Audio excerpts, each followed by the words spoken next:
Bienvenida a Gustavo Álvarez, psicólogo forense, perito judicial. Gracias por estar aquí, ya compañero de la casa a esta altura. Y el conferencista, ex-rugbyista, ex-presidente de la Unión de Rugby del Uruguay, nuestro querido Gustavo Servino. Muchísimas gracias a los dos. Un placer. Lamento que no sea mejor la noticia por la cual los estamos convocando, pero queremos, bueno, ver si juntos podemos hacer un debate que trascienda tal vez el caso puntual y que nos permita entender un poco más sobre, hoy lo comentaba en el planteo, en la editorialización del tema, ¿no? El origen del mal, ¿no? Porque uno visualiza que por estas horas, sobre todo en Argentina, pero también en nuestro país, más donde el rugby adquiere cada vez más protagonismo, en Argentina están en el banco de los acusados 8 seres humanos y hay un banco más que es la pelota rugby, ¿no? Entonces, bueno, no podría a priori con sentido común decir, bueno, claro, hay actividades, hay deportes, entornos que pueden llegar a ser más violentos que otros y eso podría de alguna manera tener que ver con la capacidad de mal que tiene el ser humano. Después haces un poco repaso de la historia en general. Y es lo que decía al principio, ¿no? Hasta los hombres más serviciales y siervos de Dios han librado batallas sangrientas en su nombre. Tenés, por otro lado, siguiendo las estigmatizaciones, ¿no? Chetos de Carrasco violentos, Nieris violentos.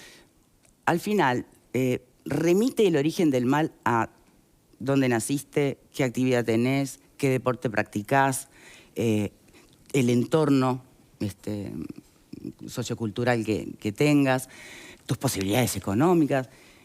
¿Le estamos errando a intentar analizar y abordar cada caso clasificando las violencias? Eso por un lado, ¿no? Y por otro, ahí tiene mucho para contarnos el perito, el psicólogo forense. Y por otro, es imposible que en este país, en el mundo, hay algo que va a estar vinculado a la pelota de rugby por siempre, y es la increíble hazaña que logran los uruguayos en los Andes, donde en su momento se asoció mucho la pelota. ¿En qué sentido? Es decir, bueno, porque el rugby generó una plataforma donde hay equipo, disciplina, un montón de valores que hicieron posible esa hazaña. Entonces, ¿puede un deporte presentar este tipo de seres humanos capaces de lo imposible y este otro tipo de seres humanos capaces de este horror? Estamos hablando del crimen de Federico Báez, ocurrido en Villa Gesell, en Argentina, en el 2020, Fernando Báez, perdón, que, bueno, una trifulca que empieza dentro de un boliche, cuando salen en la calle, son 8 contra él, terminan tirando al piso, dándole patadas en la cabeza. Bueno, lo matan. No solo lo matan, sino que cómo prosiguen ellos, según los relatos de la prensa, hablan de una deshumanización terrible, ¿no? De una convicción de impunidad de locos. Hoy la justicia ha sido, para algunos, en exceso dura con ellos, para otros, ejemplarizante. Ya hay muchos debates con muchas aristas. Les doy la bienvenida a que se sumen desde la perspectiva que prefieran. Una primera reflexión sobre el origen del mal que comentaba al principio. Es un tema complejo, pero de todas maneras a mí me parece que está muy bien encarado, porque parece que esto surge y se desarrolla espontáneamente. El ser humano, el animal humano, es el único animal que ejerce una violencia con satisfacción. Perdón, con satisfacción. El ejercicio, el dominio de un semejante es exclusivo del ser humano. Lo único que va limitando y parametrando esta maldad o psicopatología, como queremos verlo, es la cultura. La evolución de la cultura y los frenos inhibitorios que pone la cultura. Cuando la cultura empieza a aflojar esos anclajes, esos nudos, la violencia que no deja de existir, incluso biológicamente, en el cerebro reptiliano, el ser humano tiene un cerebro triúnico, seguimos siendo animales muy básicos, muy arcaicos. Decía, cuando la cultura... Se naturaliza, decís. Se naturaliza, o sea, la maldad, la violencia, el sometimiento al otro no desaparece, se doma. Cuando la cultura empieza a aflojarse, como decía anteriormente, eso empieza a exhibirse en forma bastante grotesca. Y por otro lado, también tenemos una suerte de desensibilización ante la violencia. Bueno, eso te iba a decir, porque por un lado tu explicación plantea la lógica de, bueno, a ver, cuanto menos condena pública o social, además de la ley, ¿no?, haya frente a los actos de violencia, bueno, esta se va naturalizando, pero sin embargo, con el advenimiento además de las redes sociales y de toda la tecnología, cada episodio se tridimensiona, se ve en cada rincón del mundo, es decir, hay muchos más ojos sobre estos episodios. Pareciera haber mayor condena y aún así, ¿qué pasa? Ahí viene la otra parte, terminamos como anestesiados de tanto. Desensibilizados. La capacidad de reacción del ser humano en toda conducta expuesto a determinado estímulo consuetudinariamente empieza a perder la posibilidad de reacción. Mira. Baste ver una serie en Netflix, los programas televisivos, las redes sociales, para ver cómo ha ido escalando en una espiral ascendente la violencia y cada vez tiene menos parámetros. Y eso es preocupante. Y lo que usted referenciaba recién, yo le agregaría otra cosa. Los primeros contactos son definitorios para el ser humano. El amor, aunque parezca muy etéreo, el amor y los vínculos tempranos es fundamental y fundante para el ser humano. Cuando no existe una real conducta de apego efectiva, no porque esté la mamá y esté el papá, o no, porque pueden estar y tener la función paterna y materna ausente, totalmente ausente. Y a veces termina siendo una institución la que ejerce la función paterna y la función materna. Pero cuando no existe eso, cuando hay un abandono simbólico de esas funciones, ahí ya comenzamos a tener problemas. Bien, gracias por este primer arranque. Una primera reflexión por parte de Gustavo, más vinculado a lo que obviamente es el impacto de esta noticia para ti, como ex rugbyista y sobre todo como ex protagonista de un hecho increíble para el mundo entero, al que muchas veces le agradecieron ustedes mismos a la pelota, porque fue el deporte lo que les permitió organizarse, o al menos así lo han planteado siempre, de una manera que para lograr la supervivencia, ¿no?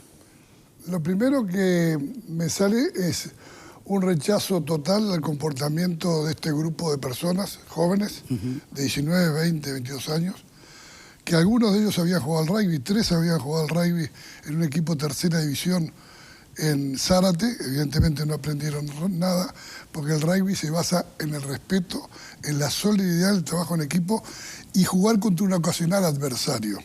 Es tan ocasional adversario que cuando termina el partido, los 30 jugadores se quedan a celebrar lo que ocurrió para que nadie se lleve ningún tipo de resentimiento y todo lo que ocurrió ahí se acaba ahí. Acá yo creo que el relato está tapando los hechos. A ver. Porque estos chicos vivían en Zárate, estaban en Villa Gesell, a 488 kilómetros, 12 horas en ómnibus y casi 6 horas en auto, de vacaciones. En el Zárate donde vivían eran un grupo violento, que salían de noche a asustar a la gente, habían estado denunciados varias veces, rotura de caderas, o sea que eran protegidos, que nunca habían tenido ningún tipo de reprimenda o sus acciones fueron creciendo y cada vez fueron más violentos. Un día, haciendo uso de esa violencia, ese abuso físico en cantidad, patearon a una persona en el piso y lo mataron, que es un homicidio, el que mata es un asesino. La justicia argentina durante 2 años estudió los casos, vio todo y los condenó a cadena perpetua. O sea que yo en eso no me meto porque la justicia argentina obró de acuerdo a lo que vio, yo no conozco los hechos. Lo que sí me da mucho dolor, la madre y el padre de este chico, Fernando, que tiene 18 años, que hoy se quedaron sin hijo. Me da mucha pena porque eso no se puede solucionar. Por una noche de locura, pero yo creo que la interpelada no es el rugby, es la sociedad. La sociedad es un conjunto por la violencia que hay, que lo está diciendo ahí. Hoy una madre o unos padres ausentes y padres presentes producen un efecto totalmente contradictorio. Cuando estás presente a veces por omisión, por acción, vos vas formando. Y hoy no hay límites en la sociedad. Exacto. No hay ningún límite. El otro día lo vimos en televisión. Acá en Piriápolis, de vacaciones, hubo una batalla campal de casi media hora, que eran 100 contra 100, se pateaban, gracias a Dios que no hubo muertos. Lo que tiene un jugador de rugby, que en una pelea tiene un físico muy fuerte, que ese físico no es lo mismo que una persona que hizo deporte. Por lo tanto, lo que se trata de enseñar a los jugadores es que tienen que tener control. Cuando hay un lío en los equipos, primero, un equipo de rugby cuando sale gira, está en una actividad de rugby, esta gente estaba de vacaciones y no eran rugbyistas, jugaron al rugby. Cuando muere gente todos los días en los diarios, no dicen que eran jugadores de fútbol. Y la mayoría que hace algún delito jugaron al fútbol, mucho más que estos chicos que jugaron unos meses al rugby. O sea, el rugby se siente muy dolorido que personas que pasaron por el rugby hoy hayan lastimado y matado a una persona. Y eso está muy mal, para eso está la justicia. Bien, pero por lo que estás planteando, Gustavo, lo que interpreto es, bueno, hubo... No estoy adjudicando intenciones, porque tal vez estas cosas no se hagan intencionalmente, muchas veces es tal vez por desinformación o falta de conocimiento. Hubo como un trabajo un poco liviano o apurado a la hora de titular cuando en Argentina empiezan a hablar de los rugbyistas que mataron a Fernando Por Báez. eso hablo de los hechos y el relato. Porque acá hubo una muerte ocasionada por un grupo de personas, que algunos habían jugado al rugby. O sea, los rugbyistas no mataron a nadie, jugadores que... No, se entendió, claro. Eso es lo que me parece mal.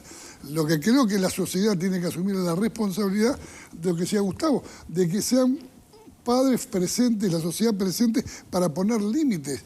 El otro día murió en la 104 una chica, Guerrero, que en sangre tenía cocaína, éxtasis, metanfetamina, ketamina, cannabis y alcohol, todo junto. En la tercera acto. O sea, esto es lo que está pasando hoy en la sociedad. No es alcohol. Toda esta droga es una sola persona. Y el otro que chocó de frente tenía metanfetamina. A lo que voy. Hoy la juventud no toma alcohol, navegan alcohol. Y las drogas también. Entonces, el alcohol y las drogas inhiben la inhibición. Por lo tanto, es estímulo y respuesta. Y cuando vos te enfocás en un objetivo que no tiene límites, podés matar a una persona. Y más cuando actuás en manada. Por eso es importante, y hoy y siempre en el rugby se trata de darle contención a la gente y por supuesto va a haber personas que usan mal. Es lo mismo que metan preso al que hace un bisturí. El bisturí para operar, pero si uno mata a alguien con ese bisturí que es la herramienta, el rugby es la herramienta, no vas a meter al que hizo el bisturí. El rugby es una herramienta para formar como es el baby fútbol, el básquetbol, son deportes que forman el carácter, la disciplina. Ahora, en esos grupos deportivos, sociales o culturales, hay personas que no saben manejar los límites y cometen delitos. Entonces, lo que tenemos que asumir es que el hombre necesita más contención, más límites, porque hoy están totalmente desmontados. El vaso al líquido le da la forma rectangular. Si es redondo, es redondo. Hoy la juventud no tiene límites claros y el alcohol, la droga, lo lleva a límites que son de una autodestrucción, como la muerte de una persona que solo lo pechó con el hombro. Sí, entonces... no, este caso concreto es de locos. Me estaba acordando, salvando las diferencias, ¿no? y sobre todo salvando lo trágico del final.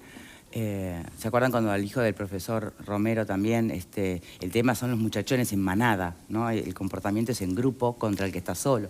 Pero bueno, volviendo un poco al punto, yo creo que muchos pueden compartir sin duda la idea o la sensación de una juventud sin límites, ¿no? de una generación de padres, entre la que me incluyo, nos está costando cómo poner los límites sin a la vez tratar de ayornarnos y no ser arcaicos, pero entonces bueno, se nos complica. Pero ¿qué tanto realmente responde eso a la naturaleza de la violencia cuando en realidad, y te lo pregunto a ti, Gustavo, sí, Gustavo también, tú habrás estudiado la historia de la violencia por tu profesión, la historia del crimen. ¿No había crímenes dantescos de la época medieval a esta parte? Y habría otra filosofía de educación, otros límites que imperaban culturalmente. O sea, ¿va por ahí entonces? ¿Por dónde va? Es multifactorial. Sí, la respuesta multifactorial, al final, viste que nos queda la sensación que entonces no hay una explicación y entonces no podemos actuar. No es lo mismo. Primero, en respuesta bien directa a la pregunta suya, se supone que el hombre va evolucionando. Se supone que la evolución, la razón, la ciencia nos haría eventualmente mejores. El hombre ha evolucionado. Cognitivamente no tiene punto de comparación. La cuestión es que emocionalmente no acompasamos el desarrollo cognitivo. Y cuando usted le da mucha razón, mucho poder cognitivo a alguien, pero no es acompasado de una madurez, lo que decía Gustavo también, desde otro punto de vista, pero conceptualmente lo mismo, de una madurez emocional y una evolución emocional, lo que le estamos dando son más herramientas para la destrucción, y no lo contrario. En cuanto a que es multifactorial, sí, es un tema tremendamente complejo. Los contactos primarios, como dije anteriormente, el factor familiar, como se señala, que parece una cuestión muy romántica de decir, pero que es totalmente concreto y efectivo. La evolución de los niños, de los cachorros humanos que tienen un contacto efectivo en los primeros momentos de su vida y en la primera infancia es diferente. Me dirán, bueno, pero hay padres que son presentes y funciones que se han jugado. Y ahí entramos en otra fase, que es la parte biológica. Un psicópata, por ejemplo, no estoy diciendo que estos muchachos sean psicópatas, claro. Porque no tenemos elementos para hacer, y a veces es muy arriesgado. La violencia no es exclusividad de los psicópatas, por favor. Claro, pero a veces nos vemos tentados a decir, bueno, cometieron un acto de tal característica, entonces son psicópatas. El acto no hace una estructura, casi nunca hace una estructura. Hay que evaluar antes de aventurar un diagnóstico. Entonces, lo biológico del psicópata tiene una connotación biológica muy importante. Un buen núcleo familiar con una carga biológica, un hermano y otro hermano, posiblemente haya diferencias sustanciales. Sí, claro. Y termino con esto, que estoy totalmente de acuerdo, es un tema tremendamente importante. Nosotros en general estamos, esto es opinión, no es una cuestión técnica, es una opinión y lo aclaro para diferenciarlo. Yo creo que venimos hace largo tiempo sancionando la autoridad y los límites, no el autoritarismo, pero como que nos estamos cuidando, un poco lo decía usted, nos estamos cuidando constantemente estar en la cresta de la ola de la moda, en la cresta de la ola de no caer en lugares que en este momento en el discurso social no son aceptados. Bueno, ni calvo ni con dos pelucas. Yo creo que el límite, creo no, y esto sí ya es técnico, el límite es estructurante del ser humano. Si no hay límite, el límite lo va a ir a buscar afuera, como estos muchachos. No tengo límite interno, no introyecté la ley, no introyecté el freno inhibitorio de lo que puedo y no puedo hacer, lo voy a buscar afuera. Y lo voy a encontrar o lo voy a buscar en la droga, lo voy a buscar en el alcohol, lo voy a buscar en la violencia, lo voy a buscar en la confrontación, en el fanatismo, etcétera, etcétera. Yo tengo algo importante para compartir, que son hechos concretos. En 24 horas. Lo que es la contención, el rugby se basa en la autoridad y en el respeto. En el principio que el juez siempre tiene razón, aunque se equivoque, no puedes protestarlo. Por lo tanto, en el rugby el juez cobra, la gente no dice nada, termina el partido, se saludan. Los mismos jugadores de rugby que respetan, que se saludan, al otro día iban a jugar al fútbol en un ambiente de la liga universitaria, que jugué también, que no hay contención, van sin dormir, vienen de bailar, el juez cobra algo y se arman unas piñatas, los mismos jugadores. ¿Qué quiere decir? Como los cristales rotos. En un ambiente de contención, en el rugby Uruguay jugando contra los All Blacks, un jugador uruguayo se asustó y pateó en el piso a un All Blacks. Lo suspendieron inmediatamente de por vida por patear en el piso con el pie. Vos pateás en el piso, te suspenden de por vida, no te salva nadie, no hay discusión. Porque el pie es un arma. Mirá lo que le pasó a estos chicos. Vos no podés calibrar la fuerza de una patada. Al otro día, en la liga universitaria, que fútbol, que yo también jugué, por tanto soy un deportista, no es porque es distinto el deporte, es la contención. En el mundo anglosajón haces algo y vas en cana. En el mundo latino es todo relativo. Las normas, vamos por aquí, por arriba. En Europa hay una cola, un teatro, y hay 20 colándose. Somos todos sudacas, latinoamericanos. El resto son respetuosos, hacen cola. Es una idiosincrasia que tenemos de la transgresión. Entonces, ese es el límite que hay que poner, que sepa la gente. Yo, por ejemplo, creo en la recuperación, por eso trabajo en las cárceles del año 2008. Estamos yendo al CONCAR, a Las Rosas, al INISA, Mercedes, Melo, a 9 cárceles trabajando donde la recuperación es increíble. Yo tengo amigos como Ezequiel Baraja, que estuvo preso, es un PPL, y hoy lidera en la Argentina con espartanos y vino acá a trabajar conmigo, 60 centros penitenciarios donde redujeron la reincidencia en el delito de 70% a 7%, por medio de la disciplina, el ser parte, el respeto. Tienen módulos que son todos rugbyistas, estudian, no hay armas. ¿Por qué? Porque son parte... Para disciplina a través del deporte, o hablas... Bueno, es que, Sí, para internalizar valores y principios tenés que generar hábitos. Y la disciplina es lo que genera un hábito, el orden. Por eso los ganadores tienen planes, vos planificás y después controlás. Pero si vos no tenés ningún tipo de plan, cuando vos salís de noche y te mamás y te drogas, al otro día no tenés nada para hacer porque te levantás al otro día. Y bueno, el orden, la disciplina, son cosas... A mí me salvó el rugby. Yo no hubiera sido rugbyista. Hubiera sido un penal. Cualquier cosa, porque me ordenó. Bueno, también se murieron todos mis compañeros en la montaña. Volvimos 5 y teníamos que representarlo. Y bueno, en 14 años ganamos 12 campeonatos en memoria de ellos. O sea, el amor es la energía más grande que existe. Y cuando vos construís... Nosotros en la Cordillera construimos una sociedad solidaria que el único objetivo era sobrevivir, basada en el amor. Cuando vos jugás al rugby, tenés que proteger a tu jugador y al rival, porque si no te puedes, el cuerpo es un arma. Fíjate los golpes que se dan y se levantan, ni protestan, porque están educados para eso. Un jugador de rugby pasa todo el partido fingiendo para que no lo saquen. Quiere seguir jugando.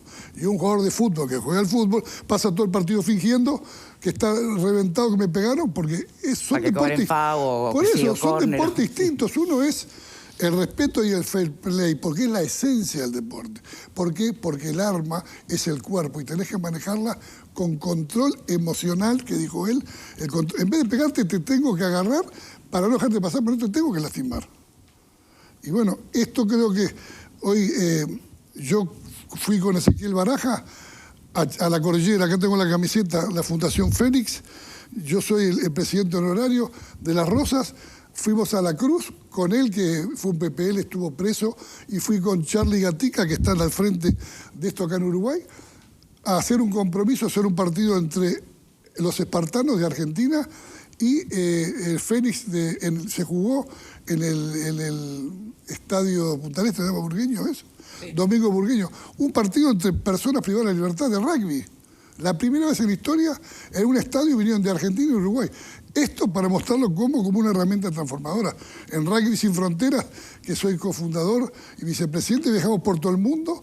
A Cuba hicimos el primer partido de rugby entre Cuba y Estados Unidos después de 60 años. Cantaron el himno y estaba el vicepresidente de Cuba.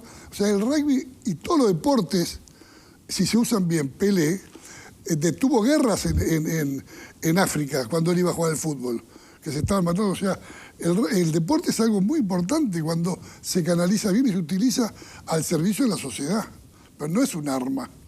Bien. Me gustaría escuchar a los panelistas. Y después un aspecto ya más legal lo hablaría con vos, Pablo, ¿no? Que tiene que ver con la condena en Buenos Aires, con la legislación argentina, obviamente. Algunos que entienden que es de orden, que no es justo, que, bueno, hay muchas miradas, ¿no? Okay. Preguntas o reflexiones, Alfredo. Yo creo que acá lo que pesa fundamentalmente, me parece que la cuestión de meterle el mote de rugbyer o de rugbyistas era porque vende, es un titular, es un buen relato, entonces, pero lo que ahí había, evidentemente, es una tribu. Yo creo que el problema es cuando generamos tribus en contra de... Y acá lo vimos en el fútbol. Acá las tribus son de fútbol y ha habido muertes también, ¿eh? O sea que vamos a entendernos. Yo creo que lo peor que puede pasar es esa cuestión colectiva en la cual uno actúa no como individuo, sino como masa y se siente protegido, porque hay un montón, somos un montón. Entonces en el Fuente Ovejuna, ¿no? Somos todos y no es nadie. No, yo creo que ahí me parece que lo que hay que ver es los límites que hay que establecer a este tipo de comportamiento. No se puede identificar con un deporte, me parece que ahí lo que hay se identifica el rugby porque es de una clase social determinada, entonces y vamos a entendernos. Creo que Gustavo lo acaba de explicar bastante bien, ¿no? El rugby tiene otro rol mucho más social de lo que uno a veces se imagina cuando lo ve de afuera. Entonces, Me parece que lo grave de todo esto es jóvenes que no encuentran límites y que se escudan en la cuestión grupal. Y por lo tanto agredo porque lo hacen todos y capaz que si no lo hago también quedo en falta con el propio grupo, ¿no? Hay una especie de compromiso que me parece que eso es lo que hay que combatir. Hay que saber decir no. ¿Tá? A mí me preocupan, hubo un montón de filmaciones de ese crimen. Toda la gente que filmó, nadie se animó a meterse para parar eso. ¿Qué estaba? Es más importante filmar que pararlo. Hubo un muerto ahí. Entonces, es para reflexionar, ¿no? Vale. Este caso particularmente a mí no sé, me generó el profundizar bastante, no ahora, que ahora está muy mediatizado, sino cuando sucedió. De hecho, seguí la página de la novia de Fernando desde el momento que la creó. Y en realidad creo que la vinculación que se hace con el rugby tiene que ver con ese trabajo en equipo que hicieron, ¿no? Ahí es donde está la explicación de en qué momento, más allá de que en Argentina han habido varios jugadores de rugby muy violentos que han atacado a distintos jóvenes. Este no es el único caso, en este caso obviamente lo mataron a Fernando, pero esa organización que generaron, que si tú ves los videos, le cierran la posibilidad a los amigos de Fernando para que no pudieran pasar a ayudarlo. Entonces, eso que generaron, yo creo que mucha gente lo vinculó a la organización del juego, del rugby, al momento de priorizar que juegan al rugby y no en realidad que son un grupo de chicos violentos donde desde su familia se incentivaba la violencia. Son esas familias que tienen ese código de que si le pegaste está bien, ¿tá? O de que si tenés un problema con alguien pegale, o de reírse del débil. O sea, vos veías las historias familiares de cada uno de estos jóvenes y en realidad no es el rugby el problema, sino los códigos con los que crecieron, lo que le trasladaron sus padres, ¿no? Yo he visto estos últimos días muchas publicaciones que dicen, si te llaman del jardín de infantes de tu hijo, porque tu hijo le pegó a un chiquilín por tal cosa, como señales que fueron dando estos jóvenes, los padres en realidad incentivaban la violencia y no el preocuparse en por qué lo habían ejercido. Entonces creo que desde ahí se explica, por esa organización que tuvieron al momento de no permitir la defensa de quien estaban atacando, de decirle negro con otros insultos, ¿no? O sea, porque no fue solo los golpes y matarlo, el hecho de que... Sí, hay un componente, es cierto, no hablamos de ese componente. Que también hay un componente de racismo racista, sí. En esa situación, y todo lo que pasó después. Toda la organización de ese grupo después, donde uno se chuparon los dedos, se fueron a cambiar de ropa, fueron a comer a un restaurante de comida rápida como si nada hubiera pasado. Uno cuando pasó la policía se chupó los dedos porque tenía sangre de Fernando. Y la expresión de uno para decir que caducó. Caducó en lugar de que había muerto. En lugar de decir lo matamos, no, todos esos códigos que tienen los grupos. Igual yo creo que hay algo que hay que analizar, que es la sociedad argentina que es muy distinta a la nuestra, que esto lo hemos hablado hasta en la política, ¿no? Cómo somos muy distintos a pesar de estar muy cerca, porque este caso es con un chico adolescente que mataron, pero si vemos todos los casos que están saliendo hoy en Argentina, lo que pasó con Lucio, un niño chiquito, donde su mamá y la pareja de su mamá lo matan a golpes, otra nena de 2 años, donde también la matan a golpes. Ahora hay otro nene que creo que tiene 4 años, donde pero, su Valeria, papá... ¿te olvidaste lo que acabamos de vivir en Paysandú? ¿Por qué no separas tanto de Argentina en cuanto a violencia en crímenes? No, porque creo que igualmente, más allá de que es algo espantoso lo que pasó en Paysandú, la situación, lo que está viviendo Argentina, de que es una situación tras otra y de que sus propios padres matan sus mamás o sus papás matan a sus hijos a golpes. Yo entiendo que el caso es espantoso, era su hermana, era su sobrino, pero ¿qué pasa? Acá nos sentimos horrible por esa situación. Porque es algo que normalmente en Uruguay no pasa. Y eso remite a lo que explicaba entonces el psicólogo forense al principio del programa, como esa suerte de insensibilidad finalmente ante la violencia. Entonces creo que a nosotros hoy nos horroriza. Argentina, lo que me parece espantoso es cómo se está acostumbrando a tener de esas situaciones. Todas las semanas sale un caso, pero, no son casos de muertes, son casos espantosos de violencia que han vivido niños que tienen 4 o 2 años, que como mamá o como papá podés golpearlo hasta matarlo. O sea, estamos hablando de que mueren de esta forma. Entonces, Creo que es una sociedad que que está pasando por una situación de muchísima violencia, mucha gente violenta. Ahora hay otro chico golpeado por otro grupo y no son jugadores de rugby. O sea, es una sociedad al extremo violenta para mí hoy, porque es cotidiano. Pónganse a buscar en las redes y van a ver cómo en lo que han sido este último tiempo la cantidad de muertes con estas características. Creo que nosotros no estamos acostumbrados. También, por eso, una situación similar creo que nos pone tan mal a todos. O sea, lo que pasó, este caso de la mamá y su hijo, que aparentemente lo mató su hermano, creo que a todos nos horrorizó, nos puso mal. O sea, hay una reacción diferente. Y bueno, sí, me queda una sí. preguntita de algo que estaba diciendo Valeria. Cuando de alguna manera explicas por qué crees que la gente asoció este episodio al rugby y pasaron a ser los rugbyistas, por eso de cómo cubrían para que nadie de afuera viniera a separarlos y dejar. Pero ¿eso es rugby o eso es violencia en manada? Porque en definitiva, ¿cómo harían, aunque no fueran rugbyistas, digamos? Yo lo escuchaba, ¿no? desde ese punto, es que la gente decía, a ver, jugadores de rugby que están acostumbrados a organizarse para distintos tipos de defensa en el juego. Yo tampoco conozco a fondo, digamos, el rugby, pero me parece injusto, en realidad, porque es como decir que también los boxeadores son violentos porque hacen boxeo y en su deporte hay golpes. No todos los boxeadores. Bueno, de hecho, ahí tenés un ejemplo clave, ¿no? De hecho, se utiliza el knockout a las drogas. Imagínate lo que sería el cuerpo de un boxeador como herramienta. ¿Y cuántas veces lees, no? De boxeadores asesinos. Pocas. Eso quería decir porque, o sea, fue un caso que de hecho, como que, no es que lo estudié, pero, o sea, me tocó la situación y en profundidad de ahí creo que salió el tema de fuertemente vincular al deporte por esa organización que tenía el grupo, y el rugby quedó comprometido, ¿no? Sí. Es un hecho totalmente horrible, pero nosotros acá no pasa esto porque no pasa. O sea, no tenemos una muerte todos los fines de semana porque no pasa, pero pasa todos los días, todos los fines de semana. Hay estudiantes a nivel privado, colegio, militares, o sea, todo lo que se organice, y las redes sociales no solo le dan difusión, sino que llaman como si fueran manadas para que se vengan a plegar en estos grupos que se enfrentan, un enfrentamiento que entra dentro de lo que es el lugar bailable o donde están, y aparte después uno ve estas organizaciones o estos lugares donde se va a bailar, cada vez eligen personas mucho más grandes, con más fuerza, cosa de contener esa violencia que se da dentro del recinto, y después ahí se genera. Yo el otro día estaba dando una clase y decía, es como el tiburón. La violencia, el tiburón ve sangre y va para allá, y los gurises ven violencia y van para allá. ¿Sí? Entonces no hay contención.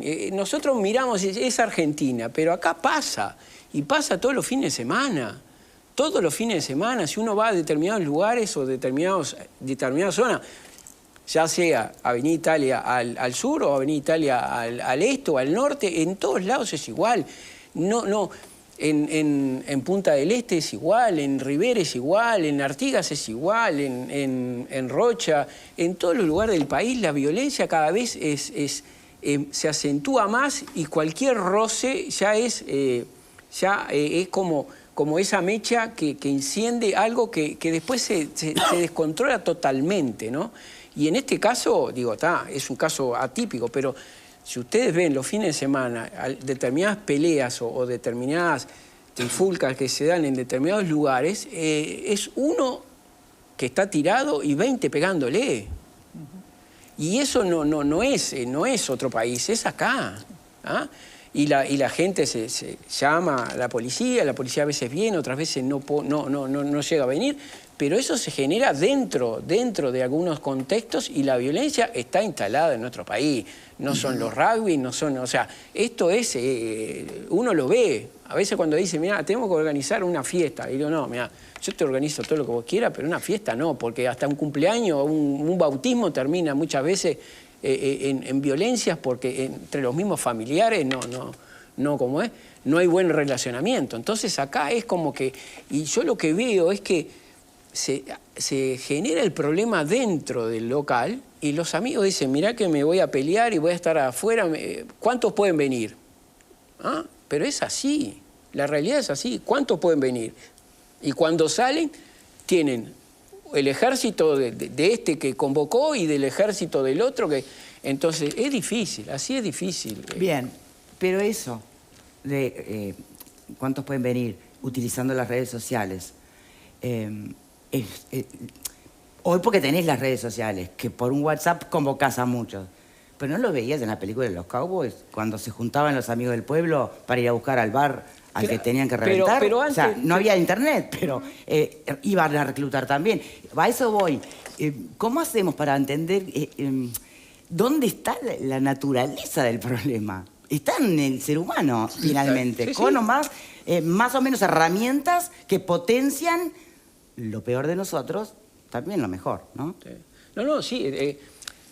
Yo y eso no es que pase ahora, a eso voy. Viene pasando de tiempos inmemoriales. Yo por mi trabajo, yo lo vengo viendo en el deporte, en el fútbol, en el básquetbol, y lo veo en las actividades recreativas, porque he trabajado en el turismo, y a veces uno dice, no importa el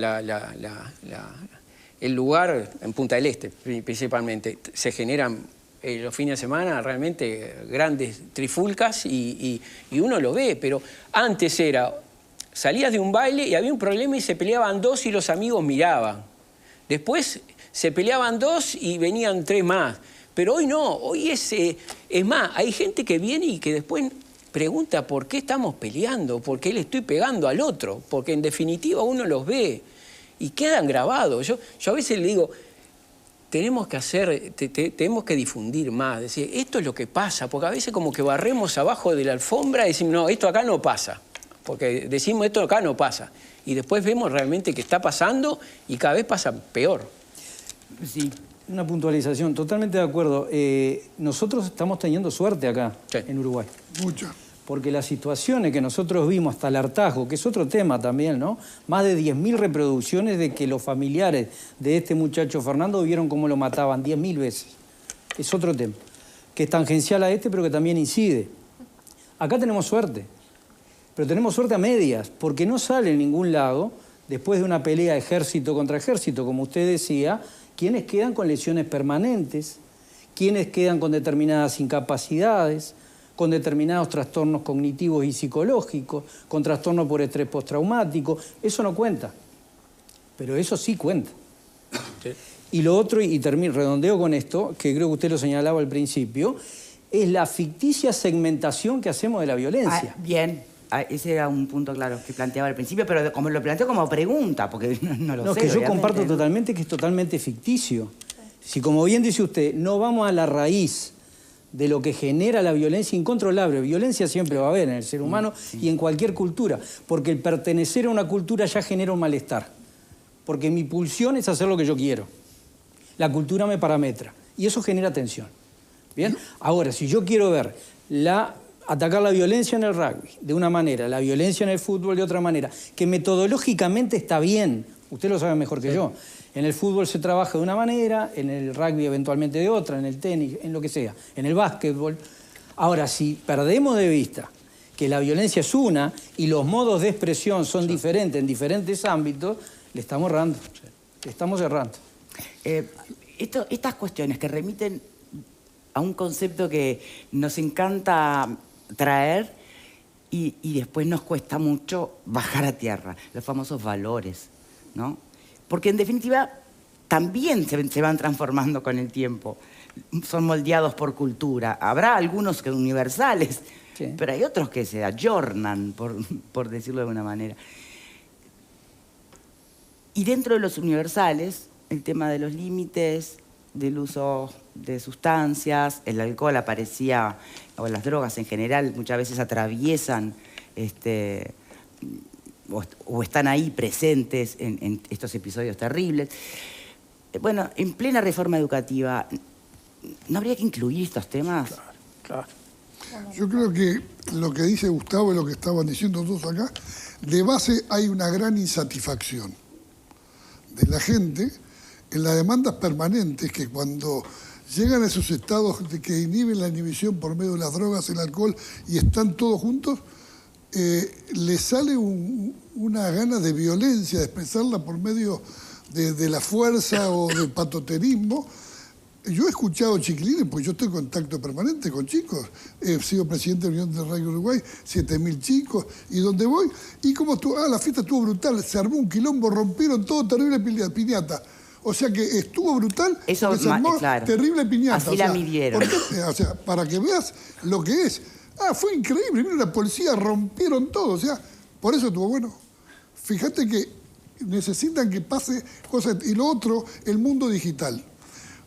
Hoy es todo por la parte digital, que es algo irracional, plano, y el contacto con la gente, perdieron el trato natural. Nosotros teníamos un trato cotidiano. Yo veo a mis hijos, que hay 10 personas, chiquitos, tengo 6 hijos, invitan al que está ahí, que debe venir a casa, y después, en vez de decir, no tienen miedo que digan que no, que lo rechazan. Entonces están haciendo todo por esa ping-pong digital en donde no hay un contacto humano. ¿El contacto humano cuál es?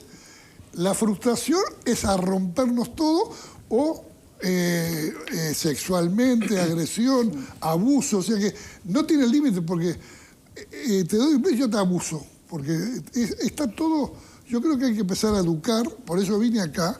No vayan, me dijeron. Yo voy porque soy un uruguayo que quiere el país y me siento interpelado, yo no el deporte.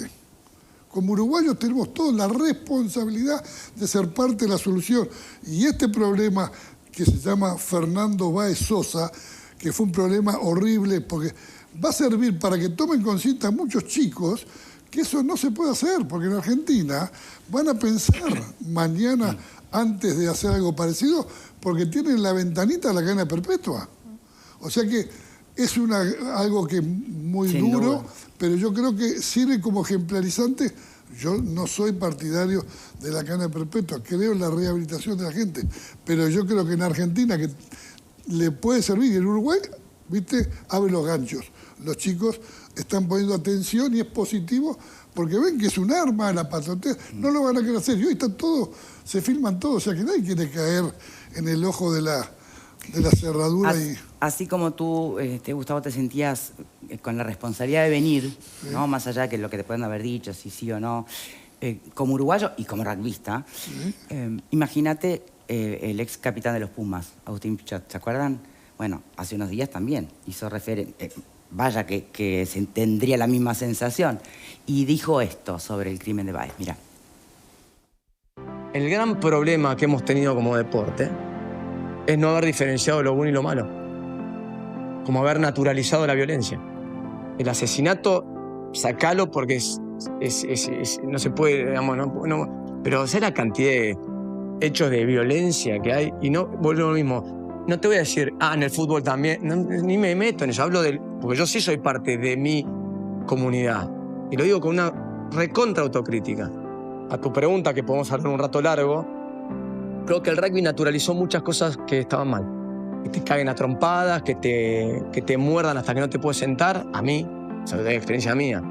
O sea, cómo estaba, me mordieron la cola, un cachete, una persona de 130 kilos que tiene una mandíbula diferente, porque es como que tiene una mandíbula diferente que agarra y parece un dogo.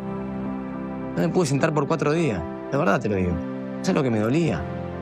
Ja, ja, ja, todo el bondi, ja, ja, ja, ja, ja, ja. No, cero gracioso, me cortaron todo el pelo, que yo amaba mi pelo. No tiene nada de naturalizás. Cuando yo fui capitán, no. Y tuve muchas discusiones, Ahora, son años, de una forma de ver las cosas. Como es el machismo en la sociedad, hay muchas cosas, ¿no? Que hay un revisionismo importante. Y el rugby, durante el último año, le tocaron todas juntas. Mataron a un chico, no está bien. Primero que le pregunté a mi hija. Mi hija no, del ambiente del rugby. Nunca, digamos, crecimos afuera. Vinimos a vivir acá porque yo amo mi país. Lo primero que le pregunté, después de lo de Fernando, ¿qué pensás de los jugadores de rugby, Valen? Son unos patoteros quilomberos agresivos. no era nada, a mí no me iba, o sea, no me iban a sorprender. Pero una chica de 18 años, que el papá había sido un símbolo, llamarlo como ustedes quieran, como alguien conocido en el ambiente del rugby, está diciendo que él... Por eso le mandé un mensaje al papá de Fernando pidiéndole disculpas en lo que me competía a mí, porque en definitiva yo había sido uno de los que había transmitido esa naturalización desde mi lugar. Fuerte para imagínate que la propia hija refiere así. Bueno, no pareciera ser el mismo rugby o el mismo espíritu de cómo viene trabajando el rugby argentino históricamente del uruguayo, ¿no? Obviamente.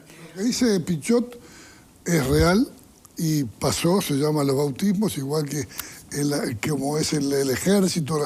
Es cuando el gallinero, ingresan. el que llega al de abajo lo humilla, lo somete, como un bautismo, que está muy mal. A mí me pasó lo mismo que Pichot. Se hacían ese tipo de cosas que vienen de lo que sé, arcaico, que se radicó y hay que erradicarlo. Por eso está muy bien que hable. Lo que es verdad, que el jugador de rugby, cuando salen, van 20, 5, 10, van juntos, y entonces ves pasar esos trolebuses que cuando hay un lío, te asusta, porque vienen, te ponen el cuerpo y te sentís intimidado. Y hay tipos que de repente hacen abuso de ese físico y te empujan, te sacan, y eso está muy mal. Lo mismo pasa con un boxeador, con un karateca, que un karateca te pega y es como te condena mucho más porque tu mano es un arma. Eso es verdad, ocurre, por eso se trabaja con los jugadores diciéndole cuando salen, salen todos juntos, si alguien está borracho lo tiene que sacar, porque saben que se desbundan jugadores como un perro salvaje. Es verdad, pero por eso de vuelta a los límites, el autocontrol y el apoyo de salir y volver todos juntos. Si alguien se desbunda, lo tienen que contener sus amigos, porque nadie te va a contener en un boliche de noche si te metes en el medio de un lío. Y también separar y no empezar a convocar para pelear, porque no termina nunca. Eso pasa y hay que tratar de educar en los clubes, en Uruguay, en Argentina. Se está usando el caso Fernando para ser proactivos y evitar que no ocurran cosas por eso que estaba pasando y que la gente confunde. O sea, que esto sirve para reinventarse y asumir la responsabilidad de siempre reconocer que puede haber excesos, errores y ser uno de los que tiene que tener autocrítica. Dejo planteado para, antes de la pausa, sé que ustedes se quedan, ¿no? Un ratito más, ahí está. Si hay algo que me parecería que está bueno pasar como en limpio también es la experiencia que contabas, ¿no? Del rugby en cárceles, de el transmitir hábitos, disciplina, pertenencia. Eso de pertenecer a un equipo, ¿no? Bueno, si funciona en la cárcel, que vos podrías pensar tal vez es un lugar donde antes capaz de pertenecer a un equipo deportivo, quiero pertenecer al mundo, ¿viste? Tener otro contexto que me permita, no sé, estar sumado al mundo y no mirarlo de afuera. Pero si funciona en la cárcel, con todas las carencias que tienen las personas privadas de libertad, más todo su periplo vital, donde evidentemente hubo derrapes, ¿no? Si no, no estarían ahí. Si funciona ahí, ¿cómo no puede funcionar en la sociedad afuera, ¿no? Más amplia, sin los barrotes de por medio? ¿Es posible? Lo dejo planteado. Ya venimos.